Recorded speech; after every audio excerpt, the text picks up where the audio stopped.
बिस्मिल्लाहिर्रहमानिर्रहीम। अस्सलाम वालेकुम डियर स्टूडेंट्स। जैसे कि आप लोगों को पता है कि we have completed our 2 chapters of book 2। तो आज हमने थर्ड चैप्टर स्टार्ट करना है, इसका थर्ड स्टोरी स्टार्ट करनी है, जिसका नेम है why boys fail in college. लड़के कॉलेज में क्यों फेल होते हैं। ये हमारी जो बुक 2 है उसके पेज नंबर 9 पे है। पेज नंबर 9 से ये स्टार्ट होती है। तो आज जो हमारा लेक्चर है इसमें हम लोग राइटर की बायोग्राफी पढ़ेंगे और साथ में इसकी समरी पढ़ेंगे। अभी अभी 2 कैंडिडेट्स स्टूडेंट्स ऐड हुए हैं जिनकी जो आईडी है वो किसी मेल के नाम पे है। तो बच्चों, आपको डेली वार्निंग करना पड़ता है। आपको फिर भी समझ नहीं आती है, आपको डेली वार्न करते हैं आप लोग के आईडीज अपने नाम पे बनाया करें।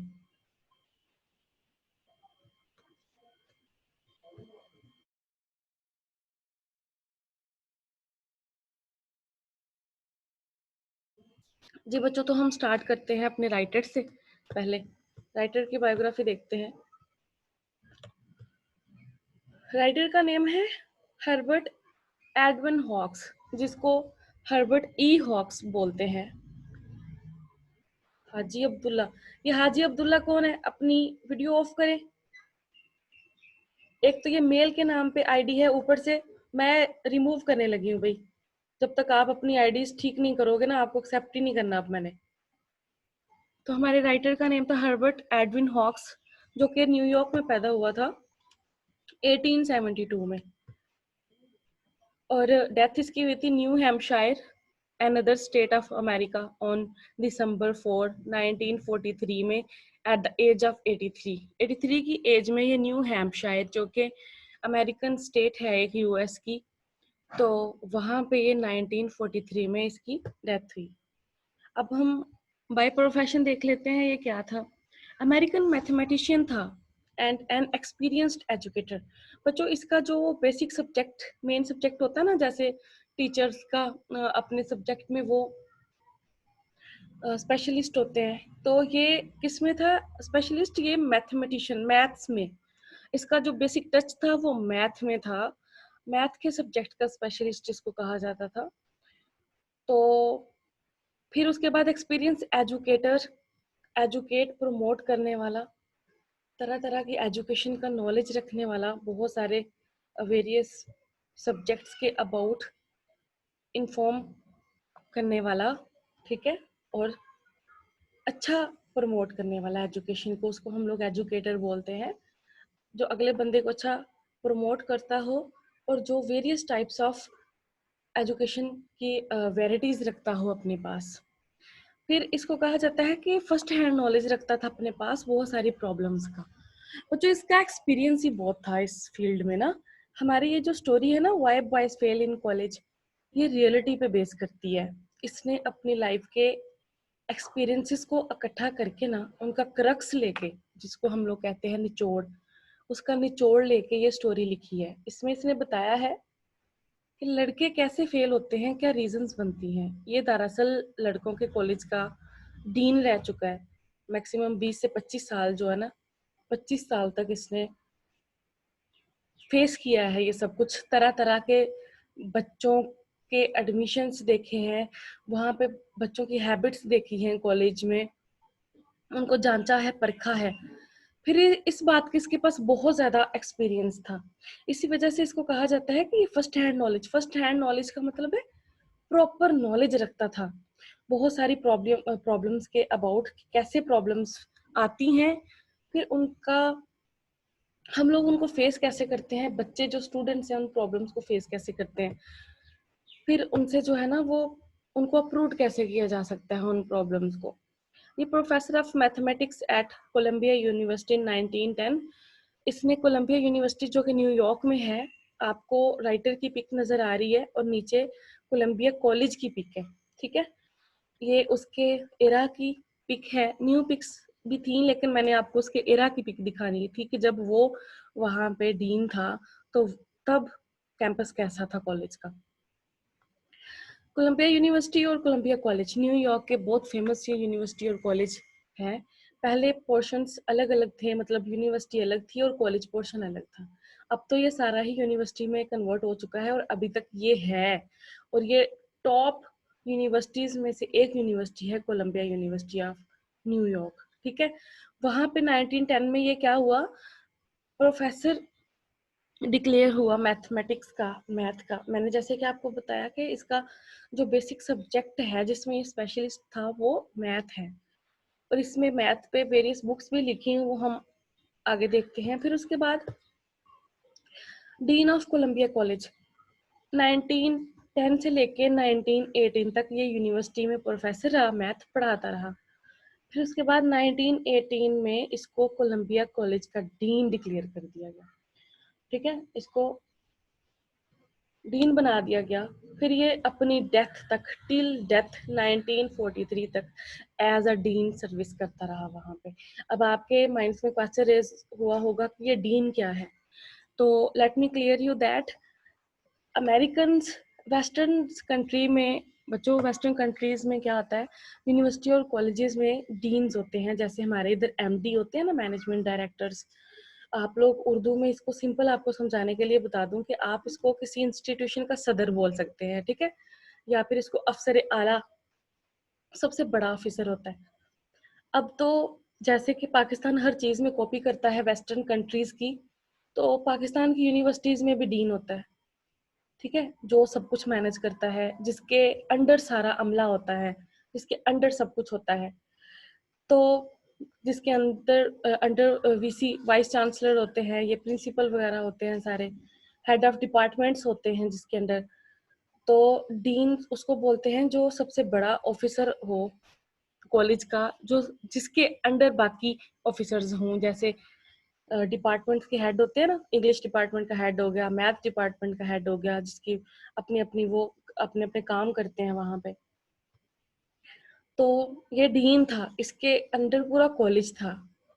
ठीक है, ये अफसर आला था कोलंबिया कॉलेज का, सब कुछ मैनेज करता था, सारा स्टाफ भी मैनेज करता था। फिर ये बच्चों के पेरेंट्स की मीटिंग्स वगैरह, जिसको हम लोग बोलते हैं काउंसलर, अटेंड करता था, कॉन्फ्रेंस करता था। तो बच्चों, तरह तरह के बच्चों के साथ इसका वास्ता पड़ता था, तरह तरह के पेरेंट्स के साथ इसका वास्ता पड़ता था। तो बहुत सारी प्रॉब्लम्स को लेके इसको एक्सपीरियंस हो गया था कि बच्चों का जो फेलियर है उसके रीजंस क्या हैं, और एक कॉलेज में किस तरह के स्टूडेंट्स, किस किस तरह के स्टूडेंट्स आते हैं। ठीक है, तो ये बड़ा एक एक्सपीरियंस हो जाता है बंदे को, जो बंदा इंस्टीट्यूट चला रहा हो या फिर जिसके कंट्रोल में सारा इंस्टीट्यूट हो, तो वो काफी एक्सपीरियंस्ड हो जाता है। उसने कितने लोगों से, उसका एक दिन में कितने लोगों के साथ वो उसका वास्ता पड़ता है। तो इस वजह से Hawks served as dean of the college until his death in 1943। 1918 से लेके अपनी वो जब उसकी डेथ हुई ना, तो तब भी वो कोलंबिया का कॉलेज का डीन था, मतलब एज अ डीन ही उसकी डेथ हुई। 1943 तक उसने सर्व किया कोलंबिया कॉलेज को एज अ डीन।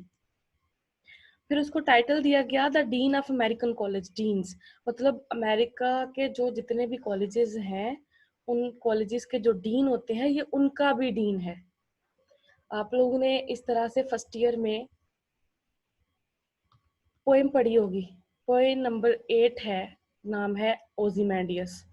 उसमें वो क्या कहता है, my name is Ozymandias the king of kings, ye mighty. वो बताता है ना कि द किंग ऑफ किंग्स, मैं तुम सब बादशाहों का बादशाह हूँ। इसी तरह से इसको टाइटल दिया गया था द डीन ऑफ डीन्स। जितने भी डीन्स होते हैं उनका भी डीन। ठीक है, मतलब ये बहुत अच्छा मैनेज करता था, इसने अपनी जॉब में बहुत अच्छे काम किए। ठीक है, बहुत अच्छा मैनेज किया कोलंबिया कॉलेज को। ये कोलंबिया कॉलेज की प्रोग्रेस में इसका बड़ा हाथ था। तो फिर इसकी फेमस बुक्स देखते हैं अब। Plane geometry, first course in algebra और सेकंड कोर्स इन एल्जेब्रा। इस तरह की इसने और भी बहुत सारी बुक्स देखी, लेकिन इसकी हम बुक्स देखते हैं इसकी काफी, लेकिन ये जो 3 बुक्स है ना, ये इसकी एट द टॉप है, जिसको हम कहते हैं। तो इसकी जो बुक्स थी वो बच्चों, एक बुक इसकी जो है वो Columbia college, dean of Columbia college इस तरह से है, तो जिसमें इसने अपनी सारी लाइफ का बताया हुआ है कि किस तरह से इसने जितनी भी जॉब, जितने अर्सा जॉब की है, उसमें क्या-क्या देखा। तो हमारी जो स्टोरी है why boys fail in college, उसी बुक का हिस्सा आप समझ लें। उसी से आर्टिकल लिया गया है, the dean of Columbia college. तो उसके अलावा इसने जितनी भी बुक्स लिखी वो ज़्यादा किस पे थी, सारी मैथ, अबाउट मैथ। जैसे कि ये मैथ का स्पेशलिस्ट था, इसका जो स्पेशल सब्जेक्ट है वो मैथ था, तो ये ज़्यादातर किसके बारे में लिखता, मैथ के बारे में। तो ये था हमारे राइटर के बारे में। अब हम चलते हैं समरी की तरफ, स्टोरी की समरी में। स्टोरी की समरी में क्या है, स्टोरी में क्या बताया गया है, यही कि किस तरह के स्टूडेंट्स कॉलेज में आते हैं और फिर वो किस कौन कौन सी प्रॉब्लम्स फेस करते हैं कॉलेज में आके, उनको कितनी प्रॉब्लम्स फेस करनी पड़ती हैं और उनका सोल्यूशन क्या हो सकता है। ठीक है, राइटर डिस्क्राइब करता है यहाँ पे various types of reasons of failure of the college students. बहुत सारी बच्चों की मैक्सिमम उसने 2 टाइप्स बताई हैं कि किस तरह के बच्चे आते हैं यहाँ पे, और फिर रीजन बताए हैं। रीजन बताए हैं कि बच्चे क्यों फेल होते हैं। आपने अक्सर देखा होगा कि बॉयज गर्ल्स की निस्बत कहा जाता है कि बॉयज गर्ल्स की निस्बत ज्यादा इंटेलिजेंट होते हैं। ठीक है, लेकिन ये भी एक फैक्ट है कि ज्यादा परसेंटेज गर्ल्स की पास होती है रादर देन बॉयज। ठीक है, इतने मतलब इंटेलिजेंट होने के बावजूद भी वो फिर फेल हो जाते हैं। उनको अपनी लाइफ में कुछ फेस करना पड़ता है। कुछ तो नॉन सीरियस होते हैं अबाउट स्टडी, तो कुछ जो है वो सीरियस होते हैं, लेकिन उनमें कुछ तरह की हैबिट्स ऐसी होती हैं जो उनको पढ़ने नहीं देती है। तो पहले हम डिस्कस करते हैं इनकी टाइप्स। ठीक है, 2 तरह की टाइप्स होती हैं बॉयज की। एक वो बॉयज होते हैं जो ट्राई करते हैं, द बॉयज हु ट्राई, जो पढ़ने की कोशिश करते हैं, आई मीन। और the boys who do not try, एक वो बच्चे होते हैं जो स्टडी को लेके सीरियस ही नहीं होते हैं, जो ट्राई भी नहीं करते हैं थोड़ी बहुत। ठीक है, तो पहले हम डिस्कस करते हैं फर्स्ट टाइप को, जो है द बॉयज हु ट्राई, वो बच्चे जो कि ट्राई करते हैं पढ़ने की। कहते हैं इनमें नेटिव एबिलिटी होती है to do best. Native ability का मतलब है इनकी इंस्टिंक्ट में, मतलब ये कुदरती तौर पे इनके अंदर, हम कहते हैं ना कुछ बच्चे कुदरती तौर पे बहुत इंटेलिजेंट होते हैं, उनमें एक एबिलिटी होती है, वो चीजों को बड़ी जल्दी से पिक कर लेते हैं। तो ये बच्चे भी ऐसे होते हैं जो ट्राई करते हैं, उनमें एबिलिटी होती है ट्राई करने की, मतलब उनमें इंटरेस्ट होती है कि वो पढ़े। ठीक है, तो attempt seriously to make good, इसका मतलब है कि वो सीरियस होते हैं कि हमने नहीं, हमने पढ़ना है, हमने बैठना है पढ़ने। ठीक है, लेकिन उनके अंदर कुछ नर्वस हैबिट्स होती हैं, उनकी कुछ ऐसी आदतें होती हैं, जैसे कि आप में से बहुत सारे स्टूडेंट्स में ऐसी आदतें होंगी।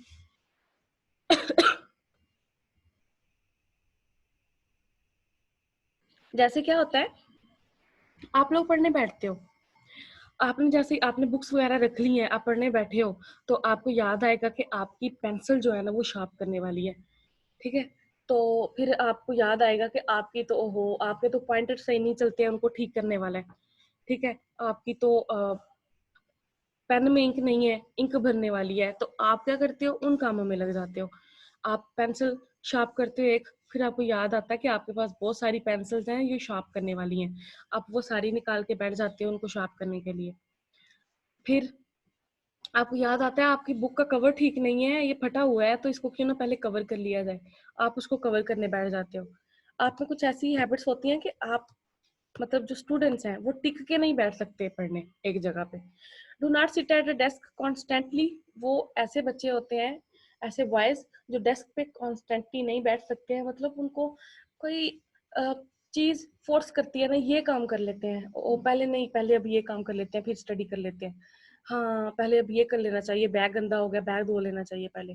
ऐसे करते करते करते अपना टाइम जाया कर देते हैं, और फिर जो टाइम बचता है कहते हैं नहीं अब तो टाइम बहुत हो गया, अब दिल नहीं कर रहा पढ़ने को, चलो कल से।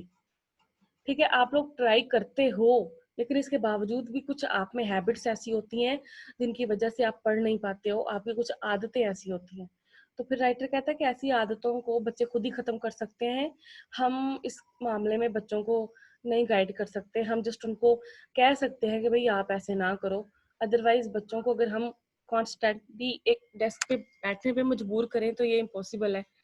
बच्चे जब तक खुद को खुद ही ठीक नहीं करेंगे ना, तो वो ये आदत को खत्म नहीं कर सकते हैं, वो कंसंट्रेट नहीं कर सकते हैं। टास्क असाइन का मतलब होता है जो उनको टास्क दिया जाता है, जो उनको लेसन दिया जाता है उस पर कंसंट्रेट करने की बजाय किसी और कामों में लग जाते हैं। बैठते वो ज़रूर हैं स्टडी के लिए, अपना एम वो लाज़मी बनाते हैं, बल्कि एम बनाने के लिए क्या करते हैं, बड़ा प्यारा खूबसूरत सा माहौल बनाते हैं, चारपाई सजाते हैं, बुक्स लगाते हैं, पास में कोक की बॉटल रखते हैं, कुछ खाने के लिए लेज़ वगैरह रखते हैं और वो खा पी के सो जाते हैं, बुक्स बेचारी उधर ही रह जाती हैं। तो ऐसी हैबिट्स होती हैं कुछ। फिर एक दूसरी टाइप है the boys who do not try, ऐसे लड़के जो कोशिश ही नहीं करते हैं। ठीक है, तो ऐसे कुछ स्टूडेंट्स ऐसे होते हैं जो स्कूल में बगैर किसी एफर्ट के बगैर पढ़े पास हो जाते थे नकल करके, या फिर स्कूल में एज यू नो दैट कुछ स्कूल्स तो अपना रिजल्ट खराब ना हो हमारा, इस वजह से भी बच्चों को पास कर देते हैं। अब तो खैर प्राइवेट स्कूल्स में तो ऐसा बिल्कुल नहीं है, वो तो बच्चे मेरिट देखते हैं, पहले की बात हो रही है। बेसिकली गवर्नमेंट स्कूल्स में ऐसे होता था, ठीक है, पेपर दिए दिए नहीं दिए ना दो, कोई मतलब टेंशन नहीं। तो वो बगैर किसी एफर्ट के क्या करते थे, पास हो जाते थे। वो स्टडी को सीरियस नहीं लेते थे कि खैर है हम पास हो ही जाते हैं। तो never learn what real application is, मतलब उन्होंने कभी ये नहीं सीखा कि असली स्टडी क्या होती है। उन्होंने कभी सीरियस होना नहीं सीखा इस मामले में। वो थोड़ा बहुत नजर मारनी, पेपर से एक दिन पहले थोड़ा बहुत पढ़ना, बाकी इधर उधर से देख लेना, तो पास हो जाना किसी तरह से। तो वो सीरियस नहीं होते थे, उनको पता ही नहीं होता था कि सीरियस एफर्ट क्या होती है। ठीक है ना। तो फिर वो सपोज करते थे, इमेजिन करते थे या सोचते थे कि जैसे हम स्कूल में पास हुए, जब वो स्कूल से प्रमोट होके कॉलेज में जाते तो वो समझते कि जैसे हमने 9-10 पास किए हैं बगैर पढ़े, तो हम फर्स्ट ईयर सेकंड ईयर भी पास कर जाएंगे। फिर उनको धचका कहाँ पे लगता जब उनका रिजल्ट आता और वो वेरियस सब्जेक्ट्स में फेल होते। फिर उनकी जो है ना वो सर में पानी पड़ता कि नहीं हो, यहाँ तो पढ़ना पड़ना था, हो ये क्या हो गया। वो स्कूल समझ के कि स्कूल में पास हो गए थे तो हम नेक्स्ट इंटरमीडिएट क्लासेस भी पास कर लेंगे, बेचारे इसी धोखे में रहते हैं और कुछ भी नहीं कर पाते। हमारी सोसाइटी में ऐसे बहुत सारे स्टूडेंट्स होते हैं जो 9-10 में टॉपर होते हैं, और फर्स्ट ईयर में जब वो आते हैं तो मैक्सिमम क्लास में 50 बच्चे हैं ना, तो 20-25 बच्चे उनके आगे होते हैं।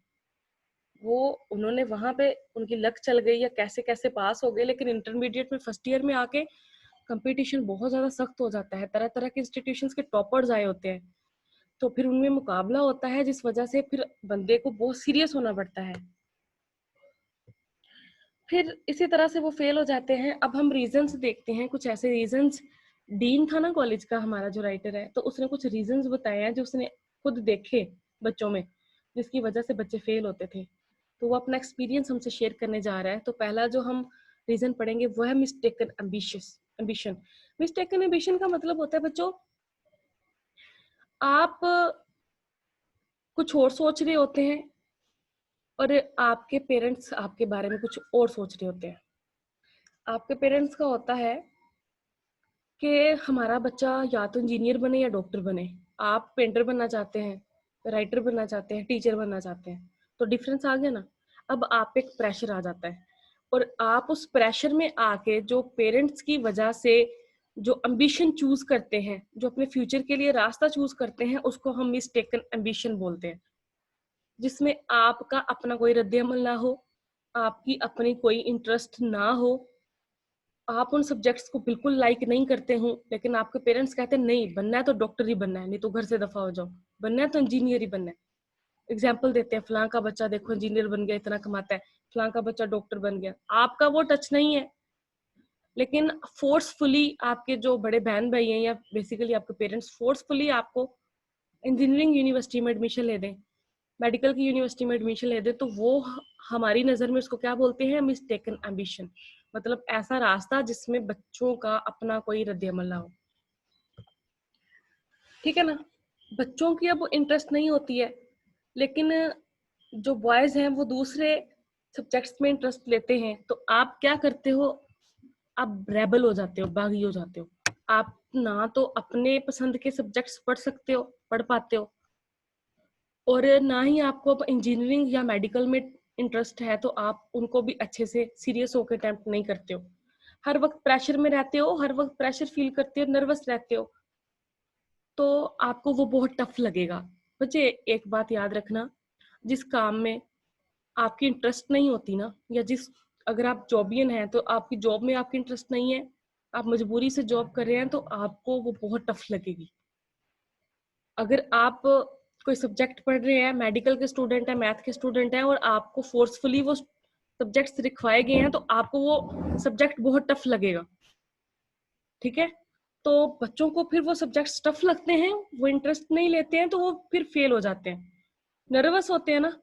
तो फिर वहां पे क्या होता है कि ना तो वो अपने सब्जेक्ट्स के काबिल रहते हैं, उनकी जो अपनी नेटिव एबिलिटीज होती है, पेंटर बनने की, राइटर बनने की, टीचर बनने की, इस तरह से म्यूजिशियन बनने की, वो एबिलिटी भी फेड हो जाती है, ठीक है।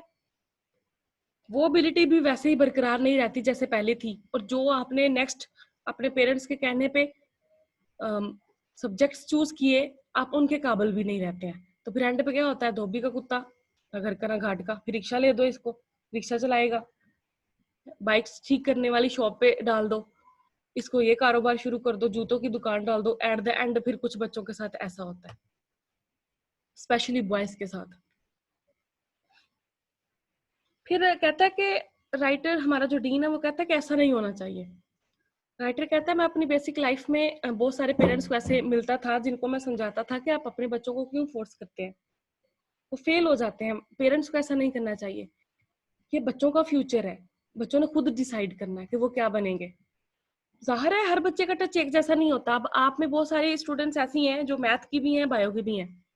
अब बायो वाली मुझे बता सकती हैं कि उनका मैथ में टच है, या वो मैथ की एक भी जो है वो इक्वेशन को सोल्व कर सकती हैं। अब बायो वालों का टच वो मैथ में नहीं है, मैथ वालों का टच बायो में नहीं है। तो आपने अपनी इंटरेस्ट के मुताबिक अपने सब्जेक्ट्स चूज किए हैं, और आपको वो इजी भी लगते होंगे। मैथ वालों को मैथ बहुत इजी लगता होगा, बायो वालों को बायो इजी लगती होगी। तो ये आपने अपनी इंटरेस्ट के तौर पे लिया है। अब कोई मैथ की बच्ची है, उसको पकड़ के फोर्सफुली कहो कि नहीं आप बायो रखो। बायो की बच्ची को, जिसको मैथ की एबीसी नहीं आती है, उसको अब हम कर दें कि तुम जो है वो मैथ पढ़ो, तो क्या होगा एट द एंड? वो बड़ी भी मेहनत करेगी तो सिर्फ या तो फेल हो जाएगी, या फिर इतने नंबर लेगी कि जो उसके किसी काम के नहीं रहेंगे, और बच्चा ऐसे डिप्रेशन में चला जाता है, ठीक है। तो ये एक रीजन था जिसकी वजह से बॉयज जो है वो कॉलेज में फेल होते हैं। दूसरा जो हमारे पास रीजन है वो है हेल्थ इश्यूज। हमने भी अपनी डेली लाइफ में देखा है बच्चों को कि वो बहुत सारी हेल्थ इश्यूज में सफर होते हैं। आए रोज कोई ना कोई बच्चा बीमार हो जाता है। तो ये नर्वस हेल्थ इश्यूज को फेस करना पड़ता है, फिर जिसकी वजह से उनकी स्टडी बहुत इफेक्ट करती है। एक बच्चा 10 से 15 दिन कॉलेज से एब्सेंट है, किसी बीमारी की वजह से, उसको टाइफाइड फीवर हो गया या फिर कोई सीरियस टाइप ऑफ डिजीज उसको अटैक कर गई है, तो 10-15 दिन का वो जो उसका लेक्चर्स उसके मिस हुए हैं, जो उसका लेसन मिस हुआ है, वो कैसे करेगा? टीचर ने तो वो एक बच्चे को रिपीट नहीं करने होते हैं ना, यू नो दैट। तो अगर वो फिर भी थोड़ी बहुत क्लासेस लेता है, तो लेकिन जो बात वो क्लास में आके अटेंड करने की थी, वो ऐसे अफेक्ट करेगा उसको। तो कहते हैं कि हमारे वहाँ पे कौन कौन सी बीमारियां फेस करते थे बच्चे। ट्यूबरक्लोसिस, टीबी, बैड टॉन्सिल्स हो जाती थी। स्लीपिंग सिकनेस, मतलब नींद नहीं प्रॉपर आती थी, रात को पहले जाग जाके पढ़ना, बाद में आदत ही हो जानी ना सोने की। पुअर डाइजेशन में ये जैसे आप लोग भी कॉलेज में तरह तरह की चीजें खाते हो, तो बच्चे जब वहाँ पे कैंटीन से तरह तरह की चीजें खाते हैं तो फिर स्टोमिक प्रॉब्लम हो जाता है, फिर वो आस्ता आस्ता बढ़ जाता है प्रॉब्लम। तो उनको काफी कुछ फेस करना पड़ता है। जो बच्चे बीमार होते हैं ना फिजिकली, वो अपनी स्टडी पे पूरा कंसंट्रेट नहीं कर पाते, ये बात कंफर्म है। मेंटली और फिजिकली अगर बच्चा हेल्दी नहीं है तो उसका प्रॉपर कंसंट्रेशन नहीं होगा। अगर वो किसी नर्वस हैबिट्स में मुब्तला है, उसको कोई मेंटली प्रॉब्लम है, वो डिप्रेशन में है, घर के हालात ठीक नहीं है, या घर में लड़ाई झगड़े चलते हैं, तो बच्चा साइको टाइप का हो जाता है, वो भी अपनी स्टडी पे सही से कंसंट्रेशन नहीं करता। उसके बाद वो बच्चे जिनको कोई ना कोई फिजिकली डिजीज होती है, किसी ना किसी बीमारी में वो सफर करते हैं, तो जितनी देर वो पीरियड होता है उनका वो सफर करने का, तो उसमें क्या करते हैं, वो पढ़ नहीं सही से पाते। तो फिर कहता है कॉलेज को चाहिए कि प्रॉपर हेल्थ का एक सिस्टम होना चाहिए। प्रॉपर बच्चों का क्या होना चाहिए कि हर मंथ उनका एग्जामिनेशन का मतलब उनका टेस्ट होना चाहिए फिजिकली, और प्रॉपर उनको गाइड करना चाहिए हेल्थ के बारे में, ताकि बच्चे जो है अपनी स्टडी पे ज्यादा फोकस कर सकें। फिर उसके बाद है फाइनेंशियल प्रेशर।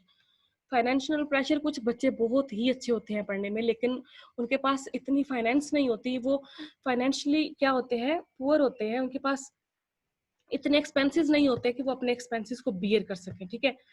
तो फाइनेंशियल प्रेशर होता है। पेरेंट्स क्या कहते हैं, अगर पढ़ना है तो क्या करो, खुद कमाओ, खुद कमाओ, और पार्ट टाइम जॉब करो, फिर अपनी फीस जो है ना वो खुद पूरी करो, या फिर हमें भी साथ में कमा के दो, अगर पढ़ना है तो साथ में पढ़ो भी। तो ऐसे बॉयज पे, स्पेशली बॉयज पे ये बहुत रिस्पॉन्सिबिलिटी होती है बच्चों। अगर कोई घर में बहन भाई बड़ा है ना, तो उस पर ये रिस्पॉन्सिबिलिटी और भी ज्यादा बढ़ जाती है। तो अपनी स्टडी को भी मेंटेन करना है, क्योंकि बच्चा पढ़ना चाहता है लेकिन साथ में अर्निंग भी करनी है। तो वो फर्स्ट टाइम कॉलेज आता है, सेकंड टाइम अगर वो जॉब करता है, तो बच्चों ना तो वो जॉब प्रॉपरली कर पाता है, ना ही वो स्टडी प्रॉपरली कर पाता है। ऐसे में बच्चों को एडजस्ट करना बहुत टफ लगता है। जाहिर है जब वो ज्यादा जॉब करेगा तो वो थक जाएगा, स्टडी फिर घर आके स्टडी कब करेगा? स्टडी प्रॉपर नहीं करेगा तो उसका एकेडमिक रिकॉर्ड जो है वो पुअर हो जाएगा, उसके जो पेपर्स हैं वो अच्छे नहीं होंगे, ठीक है। फिर ना तो वो सही से कमा पाते हैं और ना ही वो सही से पढ़ पाते हैं, बल्कि क्या होता है कि वो डिप्रेशन में चले जाते हैं या किसी बीमारी में। ज़ाहिर है इतना हार्डवर्क करेंगे तो पॉसिबल है कि जहाँ पे 10 बच्चे ऐसे हार्डवर्क कर रहे हैं तो वहां से 4 तो बीमार पड़ जाएंगे, ठीक है। उनमें फिजिकल इतनी एबिलिटी नहीं रहती है कि वो कॉलेज के साथ साथ अपनी जॉब भी कैरी करें, तो उन पे प्रेशर ज्यादा बढ़ जाता है। जॉब की टेंशन, जॉब पे जाओ तो कॉलेज की टेंशन, कॉलेज आओ तो जॉब की टेंशन, वो इसी टेंशन की वजह से क्या होते हैं, किसी न किसी बीमारी में मुब्तला होते हैं। फिर ना वो जॉब के काबिल रहते हैं कुछ अरसा, ना वो कॉलेज के काबिल रहते हैं, तो फिर उनको भी काफी सफर करना पड़ता है। फिर नेक्स्ट है स्पोर्ट्स एंड अदर एक्टिविटीज। कुछ स्टूडेंट्स ऐसे होते हैं जो स्टडी से ज्यादा स्पोर्ट्स में इंटरेस्ट लेते हैं, ठीक है। वो कॉलेज में भी जाके स्पोर्ट्स में इंटरेस्ट लेते हैं, स्पोर्ट्स की तरफ उनका ध्यान ज्यादा होता है। वो करने तो स्टडी जाते हैं, वहां जाके क्रिकेट खेलते रहते हैं, क्रिकेट के टूर्नामेंट्स करते हैं, फुटबॉल खेलते हैं, और कॉलेज में ऐसी होने वाली जो एक्टिविटीज है उनमें ज्यादा पार्ट लेते हैं। फिर वो कितनी कितनी देर क्लासेस को बंक करते हैं क्रिकेट खेलने के लिए, या फिर इस तरह की बाकी स्पोर्ट्स में करने के लिए, पार्ट लेने के लिए। तो फिर क्या होता है कि उनकी स्टडी जो है ना वो अफेक्ट होती है काफी ज्यादा।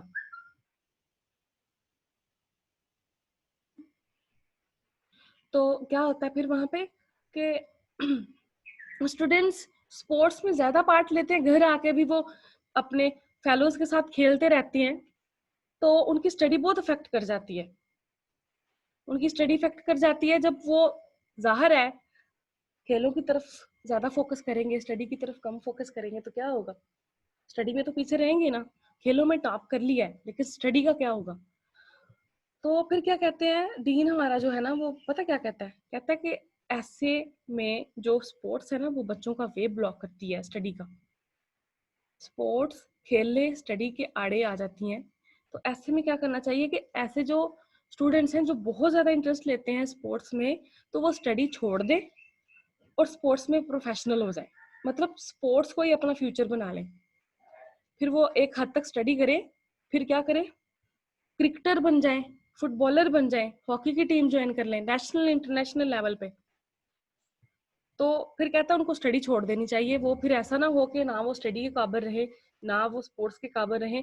तो टाइम पे ही उनको चाहिए कि स्टडी छोड़े और अप्लाई करें और टीम्स ज्वाइन करें इंटरनेशनल लेवल पे, नहीं तो नेशनल लेवल पे स्पोर्ट्स की अकेडमीज ज्वाइन करें, तो अपना वो प्रोफेशन ही स्पोर्ट्स को बना लें, ठीक है। तो स्पोर्ट्स भी आती हैं। मेन टेंथ छोड़ने का मतलब है फिर वो स्टडी छोड़ दें। Last one is the non seriousness. Non seriousness ऐसे बच्चे होते हैं जो जस्ट टाइम पास करने और खेलने कूदने और जस्ट फन करने कॉलेज में आते हैं, स्टडी को लेके वो अमीर, ज्यादातर तो ऐसे होते हैं जो अमीर माँ बाप के बच्चे होते हैं, जिनको मतलब अपना बिजनेस होता है, वो पढ़े ना पढ़े उनके लिए कोई मतलब ज्यादा प्रॉब्लम की बात नहीं होती है, लेकिन वो कॉलेज ज्वाइन कर लेते हैं वहां पे दूसरों को तंग करने के लिए और फन वगैरह करने के लिए। बाद में पास हुए फेल हुए उनको इस बात से कोई फर्क नहीं पड़ता, अपना बिजनेस है, अगर फेल हो भी गए तो कोई बात नहीं।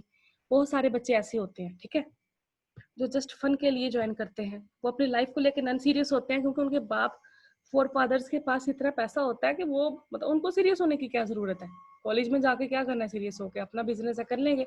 ऐसे भी होते हैं। ऐसे बच्चों को हम लोग कहते हैं लेजी ब्लफर्स।